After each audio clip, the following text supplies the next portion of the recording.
Okay, you've seen the title. These are the two highest-end 2020 flagships from OnePlus and Samsung. I've used both for a fair bit of time now, and today we're going to declare a Android smartphone king. Also, alongside this video, I've launched another one comparing the normal OnePlus 8 with Apple's iPhone 11, because that phone was basically built to be an iPhone killer. So after you've seen this one, then do check that one out too.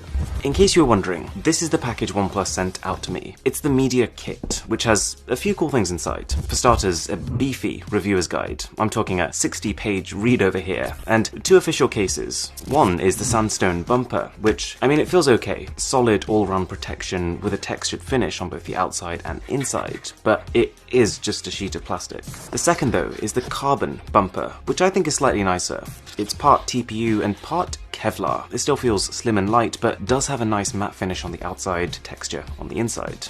And finally, this is the retail box of the phone. So if you hopped into a store right now, well, this is the box you'd get. And I would go as far as to say that the combination of what it looks like and what you get in here makes this one of my favorite boxes ever. The phone is on top, and below that, you get this elongated insert which has a couple of cool things inside. Some information cards, a sheet of OnePlus stickers, and the invitation letter, which has the SIM ejector tool attached onto it. This is just basically OnePlus saying, hi there, yeah, thanks for buying me. There's more though. I'm a big fan of this case they've added in there. It's not just some lazy generic TPU sheet. It's got the Never Settle slogan in big text. It's got a matte finish on the rails, texture on the inside, and a little designed by OnePlus text. There's a USB-C cable for charging and a 30-watt warp charger. This is fast. The eagle-eyed among you might have noticed that OnePlus has actually rebranded since their last phone. Everything is now in all caps with a slightly bolder logo. Anyways, holding these two phones together, you'll notice something. The OnePlus 8 Pro is a big phone, but Samsung is slightly bigger in every dimension. You'll almost miss it at a glance, but because it's bigger from all angles, it's taller, thicker, heavier, wider, and so when you add all those together, this feels like a middleweight versus heavyweight situation. Like,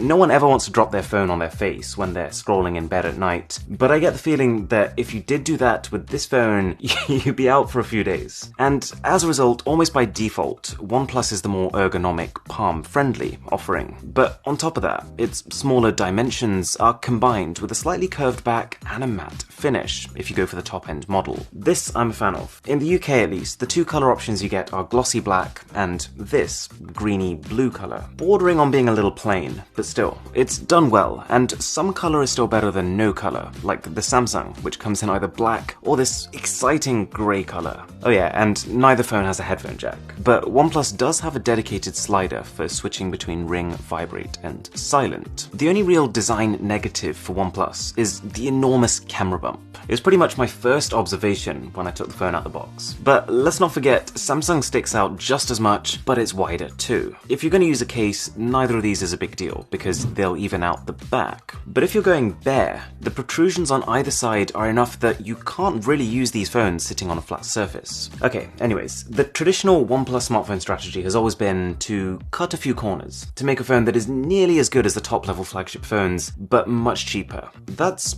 changing. This time round, the OnePlus 8 Pro is edging ever closer to costing as much as a flagship. I'll come to this, but now with little, if any, compromise. For example, past OnePlus phones, they skipped an IP rating, they skipped wireless charging, but now you've got both. And in fact, OnePlus wireless charging has gone from being non-existent to now actually ahead of Samsung's. It can charge with 30 watts of power versus 15 on the Ultra. And displays. Samsung really is the one to beat when it comes to smartphone screens. But for my preferences at least, I would go as far as to say that OnePlus has actually just done that. They're similar screens. Both phones actually use a display made by Samsung. They both have insanely high Quad HD Plus resolutions, AMOLED technology for deep contrast, 120Hz refresh rates for liquid smooth performance, and built-in technologies to reduce the amount of blue light emitted, which is just better for your sleep cycle. A similar size too, 6.78 inches versus 6.9 inches. But a few differences, and the key one for me actually being brightness. I almost couldn't believe it. The OnePlus looks significantly brighter than Samsung's. I've tried indoor, I've tried outdoor, same result. We're talking a screen so bright that sometimes I would find myself not bothering to use the torch, but instead just turning my phone around and using the display. Oh yeah, and OnePlus can keep running at Quad HD Plus resolution whilst having its 120Hz refresh rate on. With Samsung, it's a case of deciding, do I want an ultra sharp display or do I want an ultra smooth display? And on top of that, But yes, there is more. OnePlus claims they further extend their lead with something called MEMC technology. It's a piece of software that tries to combat the fact that we've got displays here that refresh 120 times per second, and yet most videos are filmed at 24 or 30. So when you're using certain apps like YouTube on this phone, it can actually insert extra frames to make the video appear smoother. But after a bit, I turn the feature off. It causes extra battery drain, and to be honest, while it does look beautiful on videos that are already filmed at, say, 60 frames per second, when it's trying to upscale videos that are filmed at like 24 or 30, the end result's frame rate is kind of all over the place. It kind of judders. Both phones have an almost identically sized hole punch. Do you want it on the side or do you want it in the middle? It is completely up to you. Me personally, I'm a corner hole kind of guy. You lose symmetry, but it means that when you watch videos, the hole punch kind of disappears. Generally, when you're watching something, your eyes are kind of focused on the center of your screen. So if you have a corner hole punch, it's kind of further into your peripheral vision. The last thing I did notice is the extra curve you get on the 8 Pro's display, which for the most part is just a subjective thing. But I will say that it's just enough of a curve that in some rare cases, when I was holding the phone with one hand, my other fingers would be triggering the edges. And this doesn't seem to happen on the Samsung. And one thing I've really got to hand to Samsung is the fact that in the last few years, they've brought their phones up from being some of the more bloated and sluggish offerings to actually some of the snappiest. OnePlus used to have a very clear speed and actually even battery advantage, but I think it's starting to fade.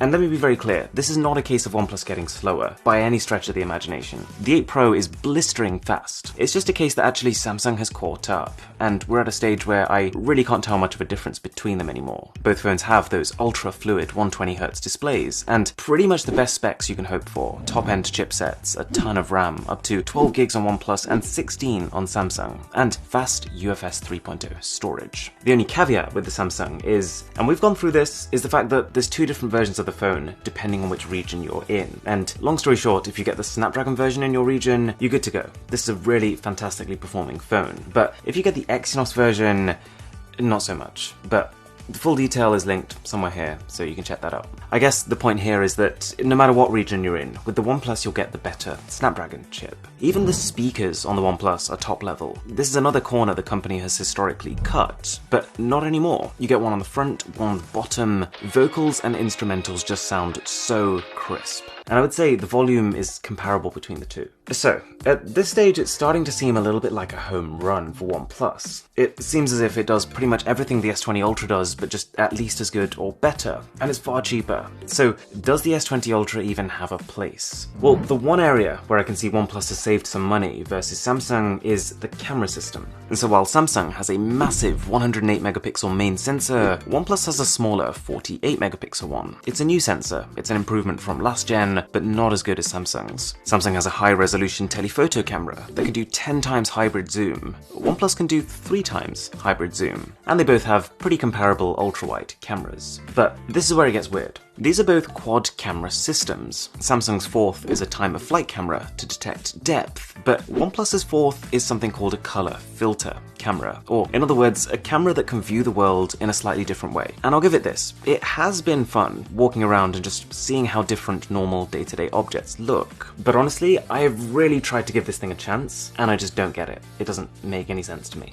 The camera is low resolution, and it doesn't let nearly as much light in as your main camera. In a best-case scenario, your output's going to look like a really old film, and in a worst case, it'll just look like something's gone wrong. Maybe someone will find a really cool use for it, but considering that in my briefing of the phone, the company barely touched on it, and considering that the setting for using this camera is hidden away in the filters menu, it suggests that OnePlus isn't that confident in it either. That said, I spent most of my time with the OnePlus camera actually just being taken aback at how much they've improved the rest of it. It may be cheaper hardware than what's on Samsung's, but in almost every situation, the output is at least as good. Past OnePlus phones had some potentially wonky color processing. None of that here. Photos look true to life and crispy, with nice depth of field thanks to a pretty large sensor. And video. The video colors and the dynamic range are stunning and lifelike. It feels like OnePlus has gone right back to the drawing board and built a completely new color processing algorithm that just works. My only current gripe is that while yes, that dynamic range is gorgeous, the focusing is not. Or at least it isn't yet. And funnily enough, it just so happens that this is also an issue for Samsung, but detailed camera comparison coming very soon, so if you could subscribe for that, that would be amazing. A few final things to note. Both have in-display fingerprint scanners and dual SIM functionality, but with the Samsung, you can actually use one of those SIM card slots to double as extra expandable storage. I also slightly prefer the haptic engine on the Ultra, but you get good general vibration feedback on both, and in terms of charging speeds, you won't have a problem whichever way you turn here. The crucial factor here, though, is that it just so happens that Samsung's high-end is 50% more expensive than OnePlus's high-end. You are getting a more impressive spec sheet with the Samsung. You're getting those extreme numbers that you're paying for. Things like a 108 megapixel camera versus 48, a 5000 mAh battery versus 4510 on OnePlus, 16 gigs of RAM versus 12, and so on. But from my time with it, these extreme specifications don't really translate to an extreme experience. In its defense, I think the S20 Ultra gets more flack than it deserves. This is a beastly phone, providing you get the Snapdragon version, but I really think the only people it applies to are people who are really interested in the Galaxy S20, but who are willing to pay more. The Ultra looks really impressive next to Samsung's own lineup, where you can see side by side each extra thing you're getting for your money. That extra RAM, that bigger battery, that further zoom on your camera, it seems worth it. But when you kind of take the Galaxy S20 Ultra out of that context, when you pitch it against aggressively priced competition like this, I think the value proposition of the phone crumbles. And so I think it's pretty clear between the two, OnePlus wins. Don't forget to check out the video I made on the OnePlus 8 versus iPhone 11. I think it's really interesting. And with that being said, my name is Aaron, this is Mr. Who's the Boss, and I'll catch you in the next one.